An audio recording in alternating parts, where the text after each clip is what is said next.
At the end of May 2012, the National Board of the Leadership Conference of Women Religious met to discuss the doctrinal assessment of the LCWR by the Congregation for the Doctrine of the Faith. Following the meeting, the LCWR board issued a statement in which it expressed concern about both the content of the doctrinal assessment and the process by which it was made. It alleged that the assessment was based upon unsubstantiated charges and the process lacked transparency. It also stated that the sanctions were disproportionate to the allegations and had scandalized the faithful. The press release also announced that the president and executive director would go to Rome in June of 2012 to continue the dialogue, and then meet in summer 2012 with its own membership to determine the LCWR response to the doctrinal assessment. In the following EWTN Theology Roundtable, we will discuss the doctrinal assessment and show that it represents the culmination of an exceedingly patient and decades-long process by which the Holy See has attempted to cajole and correct the LCWR to be faithful to the faith and mission of the Catholic Church and to the LCWR's own mission of supporting the authentic renewal of religious life according to the teachings of the Second Vatican Council. Ave Regina Caelorum, Ave Domina Angelorum, Salve radix, salve porta, ex mundo lux est orta. Our roundtable today concerns the doctrinal assessment of the Leadership Conference of Women Religious, issued in April by the Congregation for the Doctrine of the Faith. This is the department of the Holy See which assists the Pope in his office as principle of unity in the Church, especially in matters of the faith communicated to believers by Christ and the Apostles. As our special guest today, we have Carey, author of Sisters in Crisis, The Tragic Unraveling of Women's Religious Communities. Welcome, Ann. Thank you. And also, it's a couple usual panelists, Father Mark Mary and Cindy Cuellar, here with us today as well. Well, there's been a lot of news in the press in recent days regarding this doctrinal assessment, with many taking the position that sisters, religious women in the United States, have been unfairly chosen to be have their doctrinal opinions as well as their life reviewed in terms of their orthodoxy and fidelity to the idea of religious life which the Church has. And some are very upset over this, of course, because they think of the nuns as those who help them very much in school, that are serving in our hospitals, that are doing good works for the poor, the underprivileged, and so on. And so the way it's being portrayed seems to be that the Vatican is persecuting the Church. I think one of the big questions then is if this is a fact, if this is something that occurred rather recently. In fact, in 1997, you wrote your book, Ann. I did. And it seems that the situation today is at least the same, if not even worse than it was when you wrote that book. I think it definitely has gotten worse. I was encouraged to write the book when I learned that the Vatican had named an alternate superiors conference for the United States to the Leadership Conference. And this new conference is the Council of Major Superiors of Women Religious. And I was very curious about why the Vatican would have done that when we already had. So that was about 92. Yes, that was 92. And then shortly after that, the Synod on Consecrated Life was convened in 94. And I started hearing from sisters that the Leadership Conference was alleging to speak for all sisters in the Church, when it really did not. It only speaks for its 1,500 member group. Which are the leaders and not necessarily then all of the right. sisters in those communities. It's not the grassroots sisters. And the grassroots sisters were concerned that the Leadership Conference was coming forth with some ideas that were not in keeping with their ideas of religious life, and they wanted to distance themselves from it. So you have even a dichotomy within the communities whose superiors and other leadership figures are members of the Leadership Conference of Women Religious, who even contacted you and, of course, probably also the Holy See and bishops to say that they did not approve of this direction in which their communities were taking. That's correct. And see, those grassroots sisters have no voice or vote in the leadership conference. Only the leaders of the orders who belong to it have a voice in that organization. And so the Congregation for the Doctrine of the Faith addressed its assessment only to those 1,500 leaders, not to the other 55,000 or so sisters in the country. Leadership Conference of Women Religious, Cindy, I think people have a vague idea of what this is now because of the press. Even most Catholics would not. Where did the LCWR come from, and what precisely is it? Well, Colin, we have to go back to 1956 when the Conference of Major Superiors of Women were founded as the sole canonical conference of women religious. And the purpose of this conference, it was founded to give the superiors of women's religious institutes an opportunity to come together and exchange information, to give each other support. So even before Vatican II, this was the Holy See in an initiative encouraging the formation around the world of these kinds of organizations, cooperative organizations. That's correct. And also to coordinate with the local bishops and as well as the bishops' conferences and the Holy See itself. And later in 1970 and 71, the conference was restructured and renamed the Leadership Conference of Women Religious. And that would have been after the Second Vatican Council, and the Second Vatican Council had in its document on religious life, Perfecte Caritatis, encouraging renewal of the various communities. So here we are, 1970-71, the LCWR representing all of the religious women at that time, with a somewhat new direction, new structure.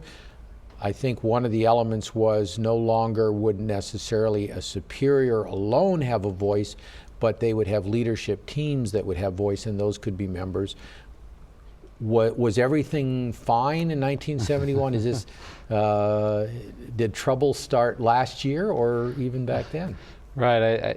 I know the history is that another group founded, the Consortium Perfecte Caritatis, started in '71.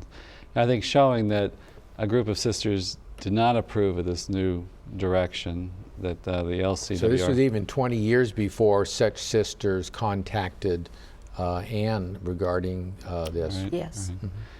And there's been different studies of religious life in '83 by Archbishop Quinn. In 1989, Archbishop Hickey was appointed the liaison of the Holy See with the non-LCWR group. So, showing some, recognition of this new group. And so, I think there's been problems, from the beginning after the council that, sisters took note of and started another conference. And they didn't start it because they wanted to drag the church back before the council, but because they wanted to live Perfecte Caritatis, the name they took for their consortium that in large part became this new leadership conference. Well, and one of the problems with the new leadership conference was that it is a canonical entity, and as such, it is under the jurisdiction of the Vatican. It was erected by the Vatican. And so they were supposed to get any statute changes approved by the Vatican, and they did not. They changed their statutes and their name and opened their membership without approval from the Vatican. So and that was the upset sisters. LCWR in '71. That's right. As opposed to the new group, which was the one that drew out a consortium, Right. Perfecte Caritatis. You mentioned in a conversation an incident. Of course, we know the story of the president of the LCWR, Mercy Sister Teresa Kane, who, when Pope John Paul II came to the United States in '79, one of the things he always does now, as we know that popes do when they travel, is they meet with the religious.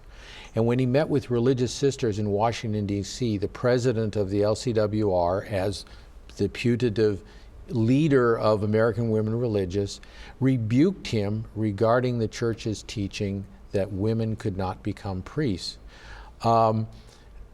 that is put forward, as so many things are now with respect to the LCWR, was put forward at that time as representing the views of women religious. Was that the case in '79? No, not at all. In my research, I found that the Leadership Conference received lots of letters objecting to that, and in fact, one order from sisters from in sisters who this said, "How community. dare you speak for us on this matter?" And one order of the Sisters of St. Francis of the Martyr St. George in Alton, Illinois, took out a large display ad in the Washington Post just a couple of days later, in which they apologized to the Holy Father, and they said, "We believe we speak for most women religious, and we apologize for the rudeness that was shown you by the Leadership Conference president." And then the sister also told me, I think it was very interesting, people criticized them for putting money into that ad, but so many lay people were so encouraged by that ad that they donated money to the sisters, and they wound up receiving more money than the ad cost them. It makes you wonder whether the LCWR got thanked financially, monetarily for their insult to the Pope in 1979. Of course, that reflects what this document, the Doctrinal Assessment, is all about, and that is matters of faith, matters of morality, and which the sisters are expected and ought to, by the nature of their religious life, be defending. They take positions opposite to the church. So we see already over the course of the years in the actions of the Holy See in erecting this new community of sisters who wish to remain in habit, who wish to be faithful to the teachings of the magisterium, who wish to have Eucharistic adoration and community prayer and so on in their communities. We see that as a sign of the displeasure of the Holy See.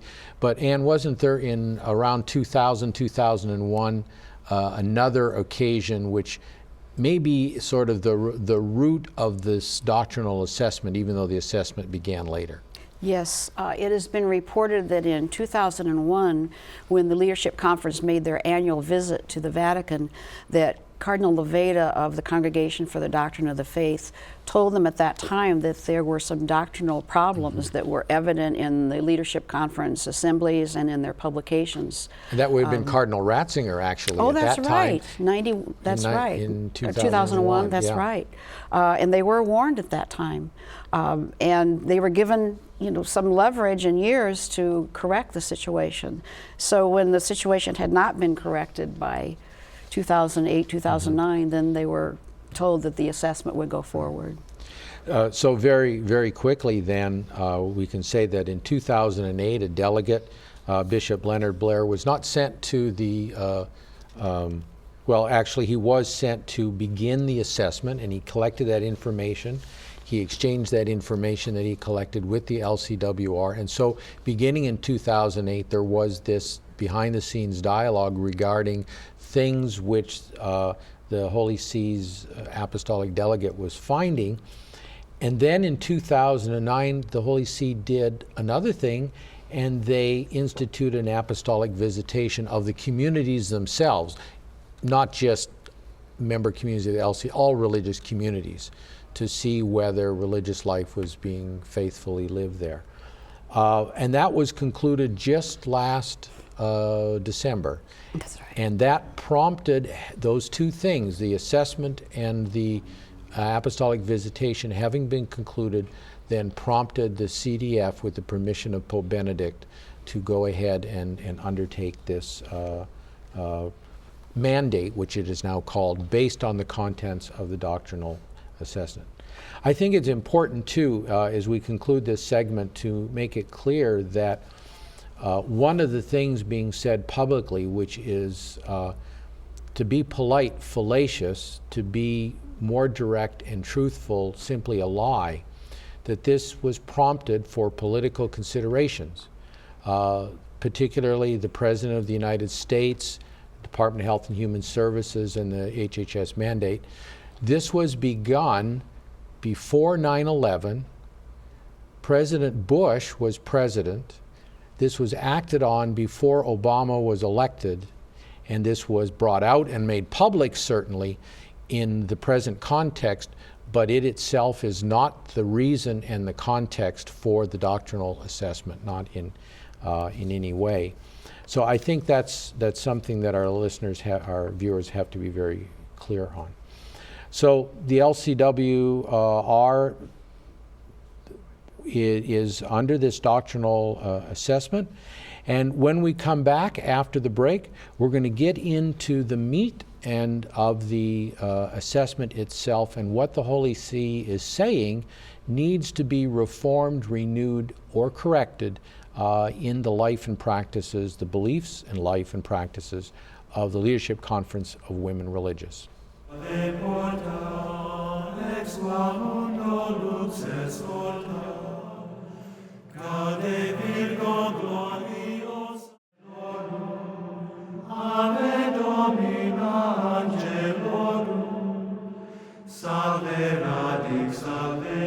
We're back, and we were talking about the history of the doctrinal assessment and the long history indeed that led to the church to this very important and serious step of mandating certain changes in the LCWR. It's interesting that in the doctrinal assessment itself, it gives a lot of both the theological and the practical basis for this decision, such as the idea of renewal, which the Second Vatican Council called for. And I think it's important to note in that regard that both the Second Vatican Council and Pope John Paul II in Vitae Consecrata, which is an important document that he issued on the religious life, makes and highlights the fact that consecrated persons are to be special witnesses and signs to the other members of the church and even to the world regarding the kingdom. And therefore the life of perfection, the life of holiness, is the essential element of religious life. The apostolate is important, but it ought to flow from a life of holiness, because then people see that the work is connected with the church's life and with the life, mission, teachings of Jesus Christ. And when there is a break between who a religious is and what a religious does, such that what they do is more social work than an external manifestation of their deep faith in Christ and the church, this is a problem, because it's not living religious life as intended by the church. I think we're seeing also a false comparison between the religious life as it lived in the 50s. A lot of press is showing pictures of habited nuns at prayer. Well, is precisely what is not going on today in some communities and in the life of some religious. And I think this dichotomy between the past and the present, we're trying to be led to believe that the past is being lived in the present by women religious who are yet disagreeing with the church's teachings. That's simply not the case, is it? No, it's not. And you know, there are many, many wonderful women religious in these orders, but they are not living the tradition of religious life as the church has known it. You know, the tradition has been that these women or men come together in their communities in the name of the church to exercise an apostolate in the name of the church, a corporate apostolate. They live together, pray together, etc. And that's what made religious women so successful in the founding of this country and in building up all of our institutions, was that life of prayer, life of community, close ties to the institutional church. Close ties to the Mass and the Eucharist and the Liturgy of the Hours. That's sort of the irony here, that these are being examples are being held up in defense of a life which is actually absent those examples. It tends to be, well, I am deeply living the life of faith by going to the poor and doing all these good works, but it's a life of personal faith, not a life of the faith of the church, but it's the personal faith of the sister who believes she's called to do the service. The counter example of this in my mind is Mother Teresa, who when she decided to go and serve the poorest of the poor, not evangelizing them in any specific, not being preachy to them, but simply aiding them with the charity and the love of Christ, what does she oblige her sisters to do? Eucharistic adoration. It has to come out of that deep connection with Christ and with the church, with the Eucharist, both in adoration and obviously in the Mass as well. And you know, Colin, some of the most successful orders right now that are attracting vocations are living that life. And that's precisely why their numbers are going up and the LCWR numbers are, you could say, collapsing. Vatican II, Father, did Vatican II ask women to go into apartments to wear suit coats and pants and to go out and to teach and without regard to what the Church teaches and what? Right. We often hear like a misunderstanding of, quote, the spirit of Vatican II and what the Council called for.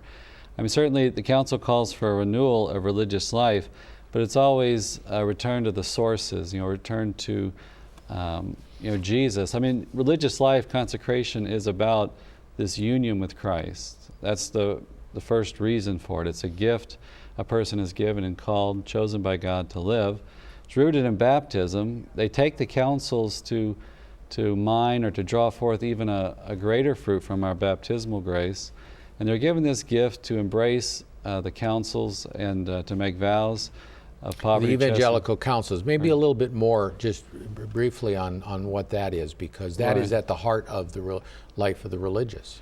Right, the counsels of poverty, chastity, and obedience. That the idea is not that things of this world are evil. Certainly marriage is a great good, but to remove any hindrances. That it's a gift too. It's not, everybody's not called to live a radical nature professing these counsels where you give up everything, you live a celibate life. God calls of some to live this way. It's a gift rooted in baptism, and it's there to foster this union with Christ. And like, as you mentioned, the works draw from the union. So the Council was calling for a renewal that was to, of course, renew religious life according to the spirit of the gospel, telling religious orders to go back to their founders and look at their spirit and their aims, what he wanted or he or she wanted for the order, to be sure you're close to that original charism. And the point I like too, I think that's often forgotten, is to share in the life of the Church and to make their own. The Council instructs religious the mind, the initiatives, the undertakings of the Church. That you do this with the mind of the Church, the heart of the Church. It's not independent, it's certainly not contrary to what the Church's mission is in the world. So, I mean, you would ask, for instance, and this becomes a point of criticism in the doctrinal assessment, that there's a lot in their action that is about social justice, about anti-nuke protests, anti-Wall Street, helping the poor, doing all of these kinds of things. But what is central, for instance, nothing about protecting life from conception to natural birth, or natural death. Nothing about the greater and more important things. And I think that does show how the programs of the Church. The Holy Father, Blessed John Paul II, renewed our understanding of marriage, virginity, celibacy, the purpose of the human body and sexuality and all of this. That would, you might say, that ought to be a program of a religious community to extend the Church's teaching on sexuality to all communities, as some sisters doing. The Nashville Dominicans, for instance, I think at least one of the sisters is a very popular speaker on these kinds of subjects. So are you with the programs of the Church and the things the Church sees important today in defending the unborn life, defending the elderly? That is, and the absence of the things that the Church seeks important is itself a witness to your mindset. Yeah, I see that throughout this assessment. Is, it seemed like a criticism of the LCWR. I think a big part is a proper understanding of the Church, that if we remain rooted to the vine, we bear fruit and there's life. I mean, the Council did call that religious should understand conditions of the time and certainly how to speak to people of current day. And the Church is continually doing that. You see that in the Holy Fathers and different curias and things in their addresses. Well, we need to learn from that, live what they're saying, and also repeat what they're saying, right? That's how we stay on the vine and draw fruit. An example. Yes, when Father mentions the social conditions of the times. And I think of the Sisters of Life, which were founded in 1991 for the purpose of evangelizing on the sanctity of every human life. And by February 1994, the Sisters of Life had 5 temporary professed members, and they began assisting pregnant women in crisis. In 1996, they began hosting retreats for women suffering from abortion. In 1999, they saw the need to provide a home for pregnant women who were most vulnerable to the pressure of abortion. So they opened up their convent to receive these women as full-time guests. And this visitation mission has provided pregnant women an opportunity to be nurtured. As they live side by side with the sisters, they have a place to rest, to get their feet on the ground again, and to grow in their authentic identity as women and mothers. And then in 2007, their first international foundation became a reality when they opened up a convent outside Toronto, bringing their mission of evangelization and the visitation to Canada. Yeah, I think that's what the church is asking for. I mean, we have our own example here with Mother Angelica, whose many hours, not just 1 hour, many hours of Eucharistic adoration a day has produced the fruit that everyone knows as EWTN. This is an example of what the Second Vatican Council asked. I think that leads us very easily into the heart and the meat of the doctrinal assessment itself. And there were 3 main conclusions that the congregation made. The first one, Anne, has to do with addresses at the annual LCWR assemblies. This is sort of the paper trail, if you will, when people say, well, what are we saying wrong? We're not contradicting the church. I mean, there are the examples of Teresa Kane contradicting the church and the promotion of New Way's ministry contradicting the church because they were teaching about homosexuality contrary to the church, which the LCWRs also got rebuked for a role in that. But the congregation went back 10 years to look at addresses, letters, public statements. In a sense, you went back 25 years in your book. Yes, I was just looking at my book when I was flying over here, and in 1966 already, the Congregation for Religious, it was called then, warned the leadership conference about doctrinal errors in talks that were given in the assembly in 1966. But so the Vatican Council had just closed, yes, and already they were taking the ball in a different direction than the churches, than the church fathers. They tended to be contacting the most, should I say, avant-garde speakers at the time who were sort of doing this out there theology speculation. And we were discussing earlier, we won't need to mention their names, but 2 of the speakers that they invited that produced this rebuke who have left the priesthood, that as examples of individuals who they were already beginning to use in that You know, I respect. just wanted to emphasize Father's point that religious are to be in union with the thinking of the church and the teachings of the church, not contrary to it. And this doctrinal assessment pointed out some very, very serious doctrinal errors on the centrality of the Eucharist, the Trinity, the salvation history of Jesus. So it's not just that they were helping the poor too much and not doing other things. They actually were making errors in these very important areas. And it goes back to the unity that ought to exist between the who and the what of being religious. If you have the what, you're a social worker. You have to be a person who is a sign of the kingdom, a sign of profound union with Christ and with God, and your work seen as flowing from that, not from simply professional considerations. Mother Teresa would often say that, we're not social workers. And if you look at her addresses to her sisters, it was about being a spouse of Christ, the woman religious especially models. So yeah, the good works need to flow from that union. And if you're tearing apart the Eucharist, the priesthood, and the teachings of the church, all that's given to us for that union. And that the religious is supposed to have this assiduous union through prayer. Canon law of Vatican II speaks of. So it's a spiritual renewal. The council calls for a spiritual renewal is at the heart of the renewal. So. The congregation cited a particular speaker, Sister Laura Brink, who gave an address, I'm not sure in what year, but within the last several years at their annual assembly, about moving beyond the church and moving beyond Jesus. If you're called to union with the church and union with Jesus, who is the image of the invisible God, how do you move beyond the church? How do you move beyond Jesus? Isn't that moving beyond the Nicene Creed? I believe in Jesus Christ and in one holy Catholic and Apostolic Church. How do you move beyond those and call yourself a Christian still?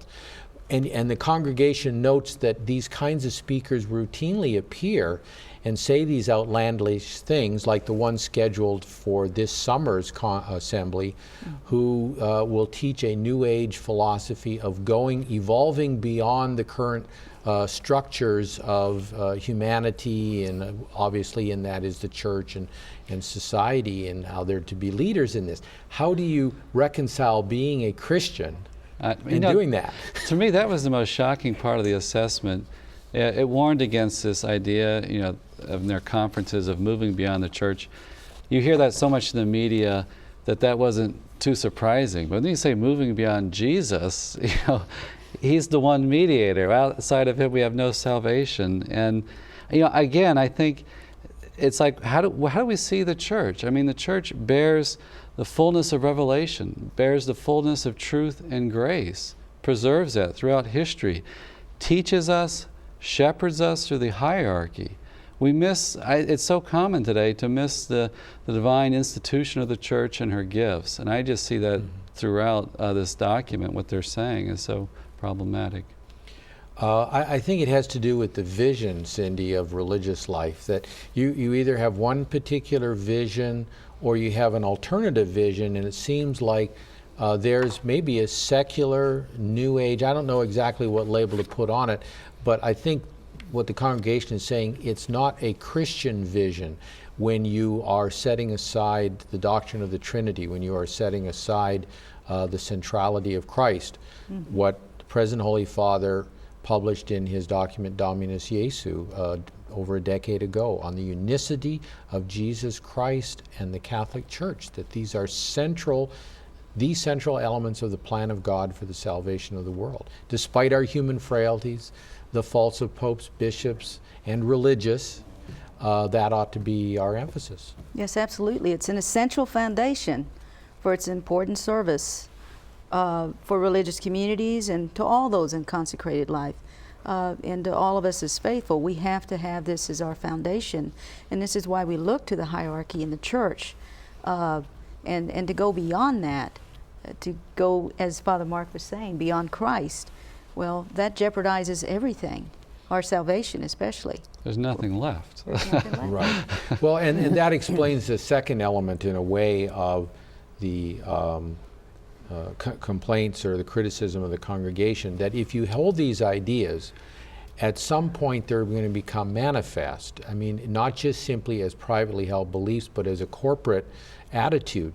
And so the congregation, in its second criticism, criticizes public dissent, actual public dissent. Now, we had, of course, again, the Teresa Kane incident in 1979, but Anne, there have been other kinds of examples of public dissent, have there not been? There have been. One that I had in mind happened in the 1980s.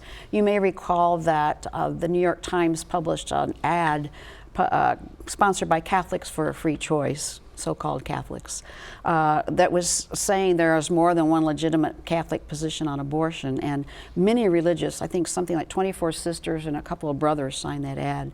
And one of the sisters had been invited to speak at the Leadership Conference's annual assembly that year, or I think it was the following year. And the Vatican Congregation, I believe for the Doctrine of the Faith, wrote and told the LCWR that speakers should not be invited because she had signed this statement and had not reconciled with, she had been warned by the church to withdraw or reconcile the statement, and she had not. And the Leadership Conference refused to withdraw her invitation, and so the apostolic delegate who was to attend the Leadership Conference that year said, I'm not coming then. I simply couldn't come if you're going to have that speaker. So there have been many instances of these doctrinal problems. Okay, well, there'll be more that we can talk about when we come back after this break. Ave Domina Angelorum, salve radix. Ave Domina Angelorum, salve radix, salve porta. We'd been talking about the second point of the doctrinal criticism of the Congregation for the Doctrine of the Faith, of the LCWR, policies of corporate dissent. And sometimes these are indirect actions of dissent, but in the question of the pastoral care of homosexuals and the recognition of homosexual orientation as a valid, leading to a valid lifestyle even, was something that was promoted by New Ways Ministries, and although the LCWR did not organizationally defend it, some of the leaders of the leadership conference defended it, and when they were rebuked and essentially told to stop teaching contrary to the faith. But that leads us into that third of the criticisms, radical feminism. I think it's important to append that adjective, radical. Feminism as a respect for the dignity of woman as a person is certainly something the church teaches, in whether it's in political life or in business life or whatever. We have great exemplars in history of that teaching, whether it's St. Edith Stein in her writings, sometimes been called a Christian feminist, a true Christian feminist. Pope Blessed John Paul II as well in his writings on the vocation of woman. Radical feminism is almost not just going beyond church and going beyond Jesus, but going beyond our bodies to what's important is my mental image of myself rather than what I really am, male or female. And this, of course, is rampant in the culture. That's right. And I think that some women religious are so opposed to the fact that there are offices in the church, ministries in the church not open to them, that they feel very offended, as though men are superior in some way. But those of us who consider ourselves feminists, and I do, I'm an equality feminist. I feel that women are equal to men, but we're different. We have different roles, and that is what the church has determined. In the priesthood, the priest stands in the person of Jesus, and it's appropriate that he be a male. Well, and it gets to in the doctrinal criticisms as well regarding the Trinity and Christology, because although there is no gender in God, the church sees some significance that we call God Father and the second person of the Trinity, Son, because there is a particular way in which the processions within the Trinity go forward, that the Father outside of him pours himself out outside of himself, and that the Son returns that love, and the Holy Spirit is that love now which comes from the Father through the Son back to the Father, as it were, and that in creating human nature, God not only put the stamp of spirit, intellect, and will on each one of us, where our dignity as images of God comes from, but also put the stamp of his Trinitarian life in the sexual distinction. And so it's not about embodied gender, but it is about the way in which male and female somehow incarnate that life within the Trinity, that outpouring of love, that receiving of love and nurturing it within in love, and that defines masculinity and femininity. And again, like I said, it's almost like they want to go beyond the created order to something that is in their mind of what they think we ought to be.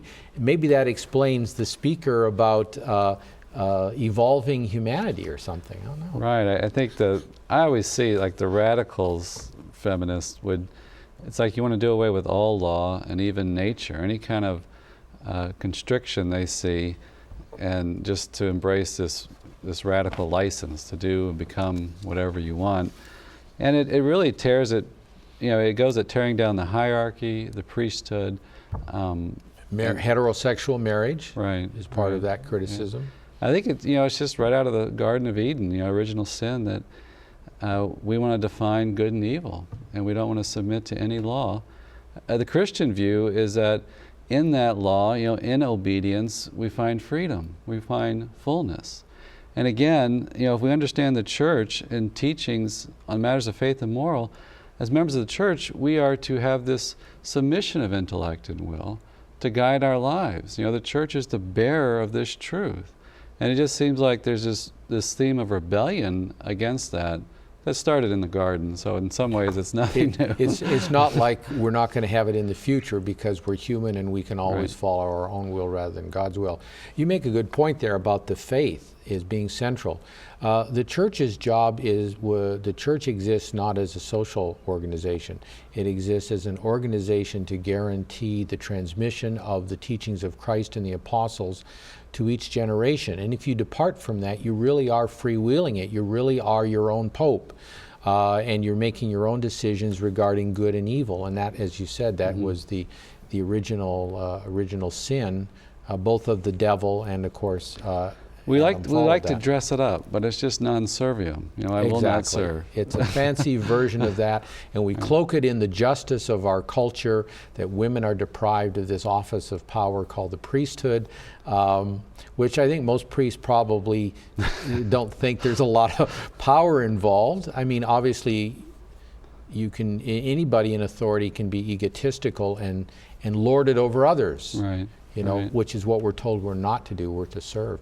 This systems thinking handbook, Cindy. Oh, yes.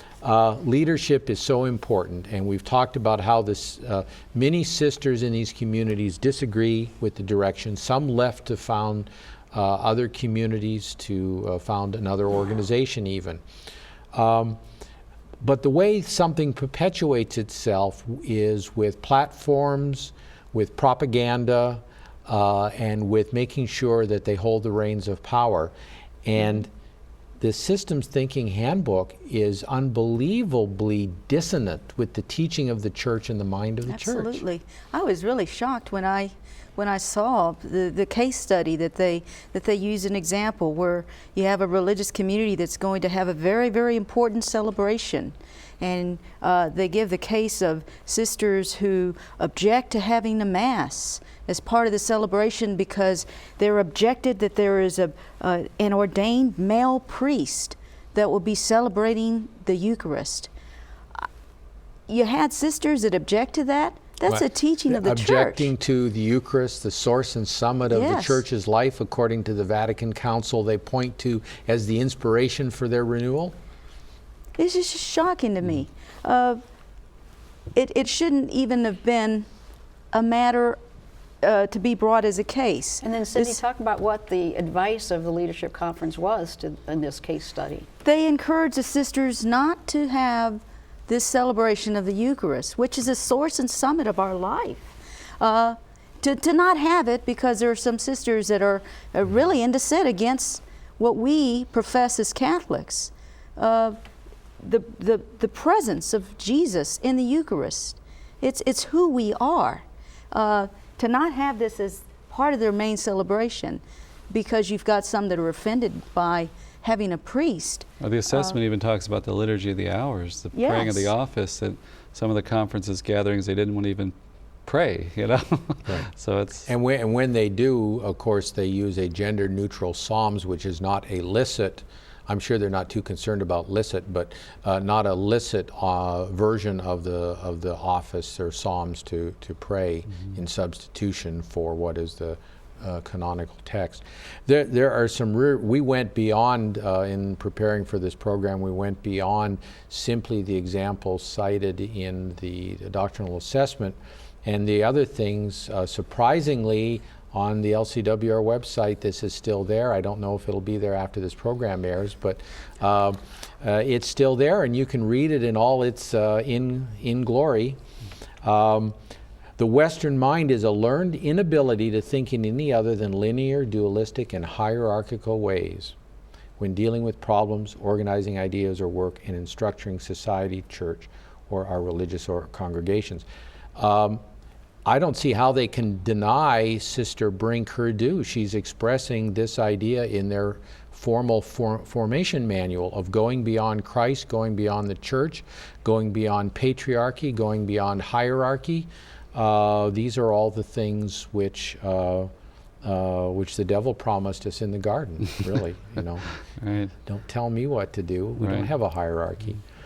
Then in another place it says, Lumen Gentium consciously grounded ecclesiology, the theology of the church, in the holistic image of the people of God, rather than in the top-down definitions of the past. 35 years later, however, we continue to struggle with how to effectively incorporate the laity in structures with still unconsciously defined by dualism and hierarchy. They want to go beyond the nature of the church as given to us by Christ, who appointed the apostles, bishops, and they appointed presbyters and deacons. All of this in the New Testament. Let's go beyond that. We're evolving, and we have to go beyond it. So that really, out of their own mouths, really demonstrates the truth of the assessment. And then finally, the church as a system. The Catholic Church, religious life in the congregation. As we consider the church, religious life in the congregation, we see that these three systems are overlapping and complex. We have chosen to focus on our congregational system as a microcosm of religious life lived within the context of the Catholic Church. The church as a system. What about a communion of faith, hope, and love? That's what the church teaches it is. It's a communion of faith, hope, and love. No, it's reduced to a bureaucracy, which helps us to understand the emphasis on their professional goals and their professional work over religious life. Right, and I think that the CDF document goes on to say that many of these problems have come about because of 40 years of bad theology and bad formation. And that's, I think, why they specifically said the systems manual must be withdrawn. Apparently it's not understood as withdrawn from their website. And I don't show that it's going in the circular file right. in offices of communities around the country either, I'm guessing. Right. After all is said and done, the church is not saying, you're excommunicated, you're all bad women. It's essentially saying, we love you. We do not think your ideas are right, consistent with the church's faith, consistent with religious life. Let's work towards a reform of this. We're not going to swat you so much as help you find the truth that you ought to have been following. It mentions in the assessment, in listing these problems, how it's a cry for help. And I think it just drives home the point that we need a church hierarchy. We need bishops, priests, shepherds to guide us. If we're not listening to that voice, we are going to stray into error. And it's a blessing. I mean, I just keep coming back to that. It's a blessing to have a hierarchy who's guiding and shepherding us. It's the presence of Christ today to us. Well, Adam thought it was not a blessing, and so he threw off the hierarchy and authority of God, and it's not been much of a blessing for the human race. Right. And that is the result of everybody who overthrows the natural order created by God, who overthrows the supernatural order which God has established for our salvation. If you throw that order, then chaos will reign.